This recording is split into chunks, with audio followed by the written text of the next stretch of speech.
This is Out of the Basement, a podcast dedicated to radiation medicine.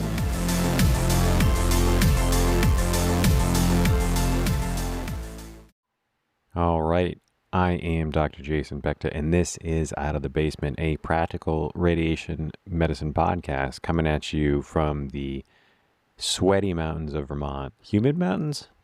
Humid is air sweat. I'm a genius. There's been a lot of buzz on Twitter and other spaces about the policy Astro published, put on their blog, did something about yesterday. ROCR, ROCR, and it is a value-based or episode-based model in the family of the infamous APM or alternative payment model.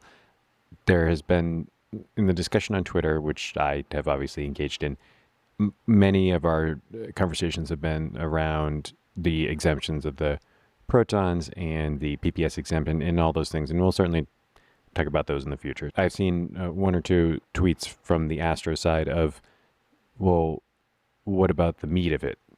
What, you guys keep throwing stones at these exemptions or this, that, the other thing, but have you read the policy? Have you done the math? So in that spirit, to talk about the actual policy, if you go to the blog and follow the links, you can actually read through the technical document and the policy document, and then there is like an Excel sort of modeling tool that you can use to kind of say, these are my current sort of parameters for my practice, or the data for my practice, and this would be the effect that ROCR would have on it. As I always do, because this is how I was indoctrinated or endured the crucible of the PhD. When you do a PhD, you kind of learn how to, or not learn, I shouldn't say, this wasn't very generalized. This is how I did it, or how I survived. I read all sort of papers and documents in a very sort of specific way. And usually I pretty much jump immediately to all the unsexy nuts and bolts part of the paper that they don't really, I don't want to say that they, as in anyone, or that they don't want you to read. It's that they don't think that you're going to read. So there's the story part. There's like the abstract and the discussion and things of papers. But then there's the materials and methods, which is not very dry and technical. I love those parts. It's my favorite part. So in that theme, I went to the actual sort of technical document. And so Astro, to develop the policy, this ROCR policy, hired a consultant group called Wakely. So in the workforce study that they published back in March, they had hired HMA consultants, and for this proposal, they hired Wakely consultants. So I think it always is important to differentiate who is doing what, because within Astro's big, well, it's the main professional society for radiation oncology.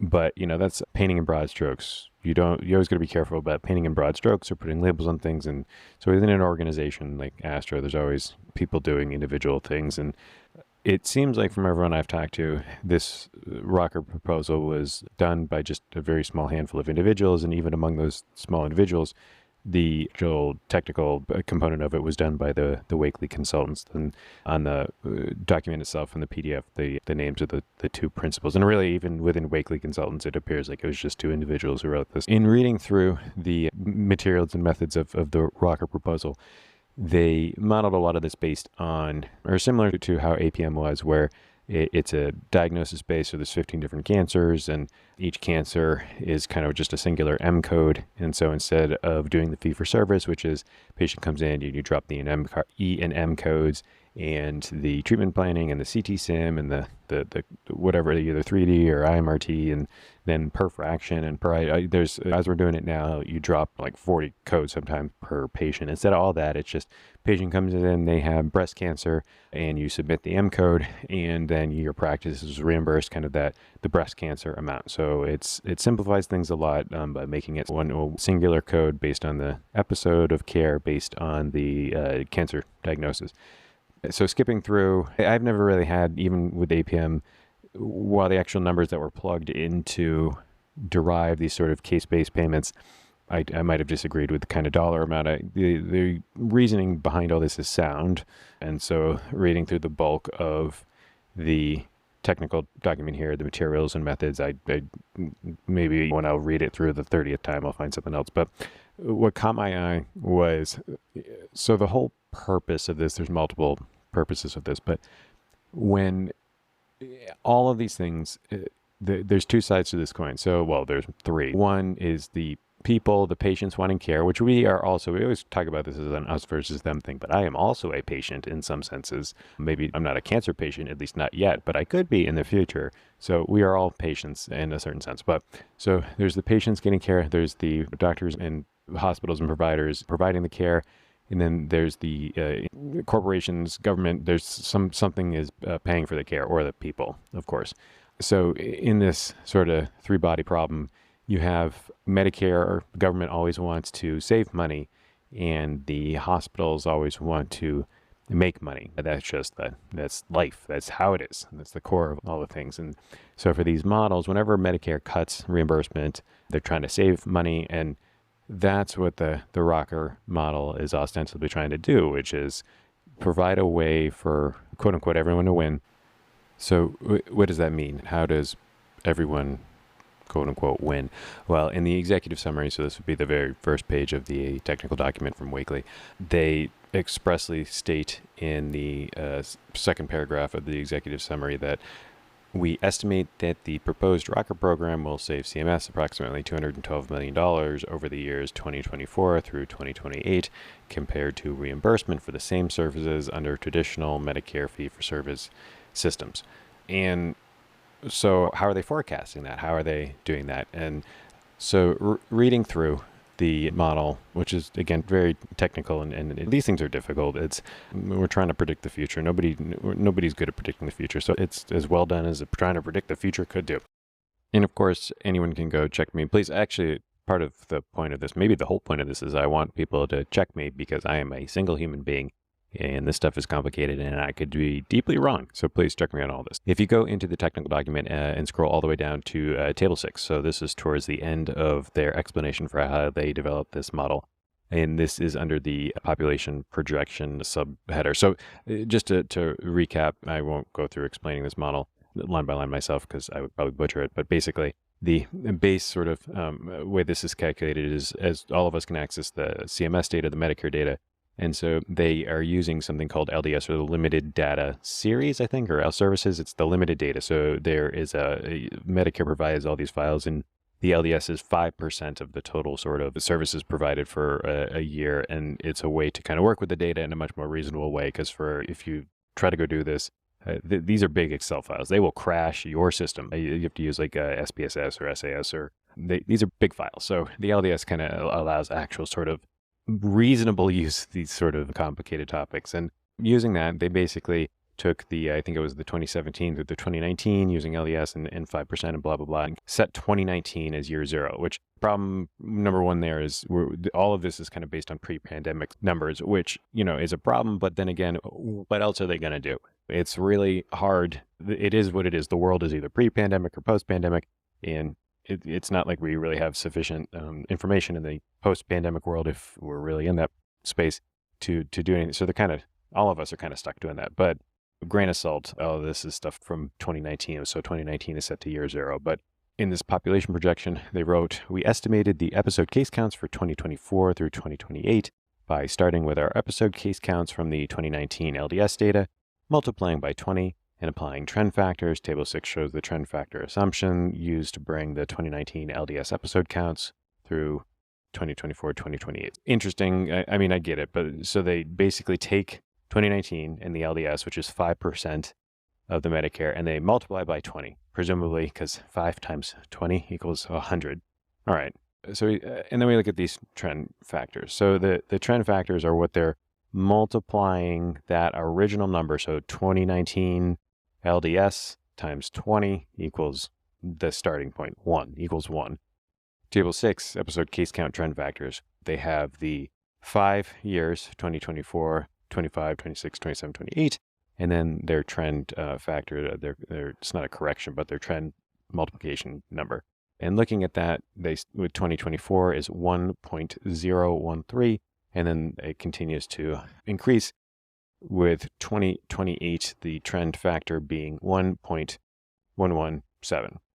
And then the next line after this is, these trend factors were based on a radiation oncology workforce forecast study conducted by Health Management Associates, HMA, We applied these trends to each type of cancer as well as in aggregate. So we did not assume any change in cancer case mix in 2024 through 2028. So they have a superscript citation of 2, and then you look at the footnote, and footnote 2 comes from an appendix in the study, and they cite the workforce. Interesting.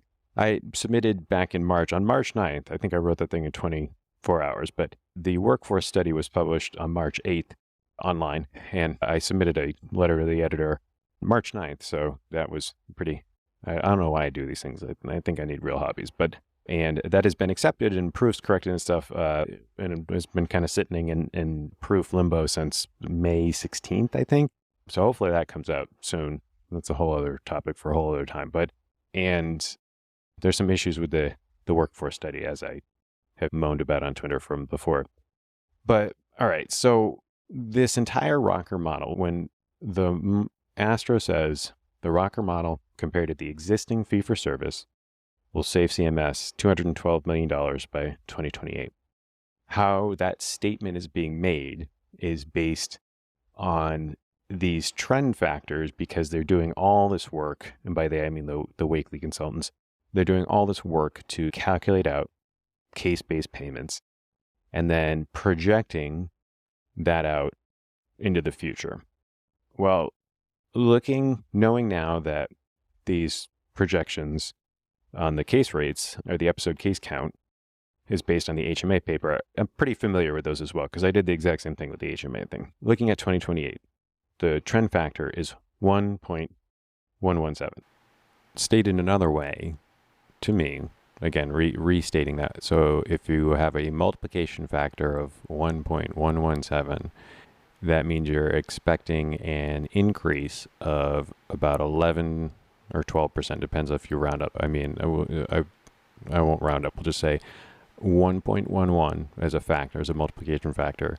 That's an increase of 11%, right? So that's assumption number one on my part. So I could be wrong about that. But looking into the HMA report, so going back, and everyone can go do this. If you go to the Red Journal and you open up the appendix, you can see the HMA report, and looking through that report and seeing where could the Wakely consultants have pulled this number from in the HMA report. So the HMA report does not use these sort of trend factors.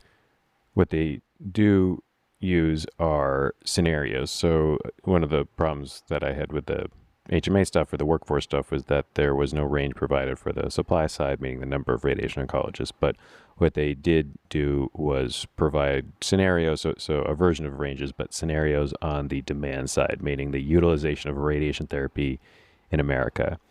And there are several different kind of predictions. And so HMA in the workforce study tried to account for hypofractionation, omission, or they invented a new indication, which we'll talk about in a second. But so going through the actual report, I was trying to find where could they pull this 11% increase from. And there's a single sort of scenario that is posited where there could be an 11% increase in the use of radiotherapy. So just to recap, the assumptions that I am making is that trend factor of 1.11 means an increase of 11%. By citing the HMA report, I'm looking for what part of the HMA workforce study report that would indicate an increase in the utilization of radiation by 11% in the future. So they use 2030 in there, but those are what I am assuming. 11% increase, which scenario? Within the report, there's only a single sort of scenario posited where this is the case. And this is at the bottom of page 13. And this is one of the scenarios where it is a scenario with balanced supply and demand. And let me just read the HMA report with this. Another scenario where the balanced supply and demand is conceivable, which would apply the following parameters. Average WRVUs per radiation oncologist rise 39% in 10 years to 13,921. Hypofractionation occurs at the mid-range estimate for all cancers. Loss in the use of radiotherapy by 20% of breast cancer patients, 10% of prostate cancer patients, and 3% of all other cancer patients. 25% of patients with metastatic cancer currently projected to receive radiation therapy receive a new treatment or an existing treatment with a new indication, and 6% of patients projected to receive radiation therapy with all other cancers have a new treatment.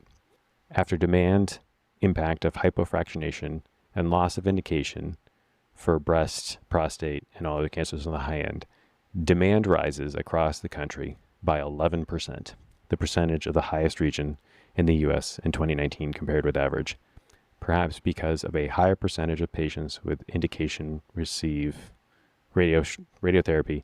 Transportation issues are solved for rural patients through hypofrac, and insurance is further expanded state by state. So even the HMA consultants, they then write that this scenario would yield an oversupply of just 79 radiation oncologists in 2030. Then they write, however, this scenario would envision WRVUs per radiation oncologist rising at an unprecedented rate of nearly 40% in one decade, higher than any historical rate or as compared with any other specialty projection. Because WRVUs are connected to hours, upper limits certainly exist. To have a 40% rise in the average is extremely unlikely and probably would have a negative overall effect on radiation oncologists' experience of work life. If this scenario occurred without the rise in demand to the highest region, which is also highly improbable, then an oversupply of 649 radiation oncologists would occur. Finally, in this last case, a relatively modest dampening of the rise in WRVUs per radiation oncologist to a level greater than the second highest region, so still high, would balance supply and demand, a possible feature of any scenario that becomes reality. I just want to repeat that part. To have an 11% increase in the use of radiation therapy by 2028, 2030, that would be a world where the current average would be a close to 40% increase. Well, and actually to back up, so one of the other issues with the workforce study is that is assuming an average WRVU per radiation oncologist right now of 10,000 per year, which I think even their own data in the HMA stuff was to it. So HMA calculated out 8,500. I'm sure people listening to this, if you're an attending and you work for an academic institution or a place that gives you RVU benchmarks, I'm going to go ahead and assume that most people listening have an RVU benchmark of 7,500 to 9,000 on the upper end. So the workforce study, all the projections are based on the assumption that it's actually 10,000 for all average, for all radiation oncologists right now. Even if you assume that, to have an 11% increase, the average WRVU per RadOnc would go up to almost 14,000, which is a 40% increase, which has never been seen before. And I would argue the actual current average is lower.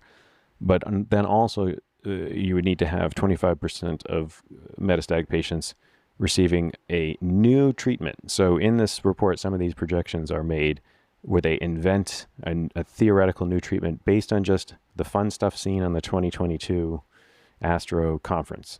And so really, go read it. They really like the workforce study not only kind of does some interesting things about supply side, on the demand side, those projections are based on a theoretical new treatment, which I wouldn't even go into why that's the problem. I emailed the Wakely consultants yesterday after this came out asking this particular question because I could be wrong. So I could be wrong about translating 1.11 into meaning an 11% rise. I could be wrong about which scenario they picked. And so we'll see if they email me back. And part of why I wanted to record this was maybe somebody else can read this and correct me. But because what it seems like is this entire ROCR model, the underpinning of this is saying we're going to save $212 million using ROCR versus what we currently have. And to arrive at that number, that projection, you have to assume a world where the average RVUs per RadOnc is 14,000, which would be a meteoric rise, an unprecedented rise compared to now, and that 25% of metastatic patients are receiving a new treatment. That just is a guess. I don't think that's very feasible, obviously, but I could be wrong. So we'll see. So if anyone listening to this wants to tell me why I'm wrong, I would love to issue an updated episode, or maybe the Wakely people email me back. But I just wanted to put this out there before the 4th of July weekend, and people can think about it, because we can talk all about, I'm sure we will in the future, about protons and the PPS and the community and academic. And the other part I want to point out is I am academic. I'm faculty at the University of Vermont, and I'm in Vermont, which is also exempt. So this doesn't even apply to me. So I am literally focused on this out of a quote unquote love for the game, because I want to make sure that this specialty lasts forever, because I think radiation oncology is one of the most incredible and value-based sort of specialties in medicine. And I want to protect it now and forever. And I am not even concerned about this affecting me because I practice in Vermont and I am exempt. Please, somebody, tell me I'm wrong. Tell me why. And then we'll update. I'll do a new podcast episode. But for now, I'm going to go crawl back into the basement with my Linux and my Volts and go say hi to Ben and Jerry's and Bernie Sanders, because that's what I do here. And catch you guys later. Back to out.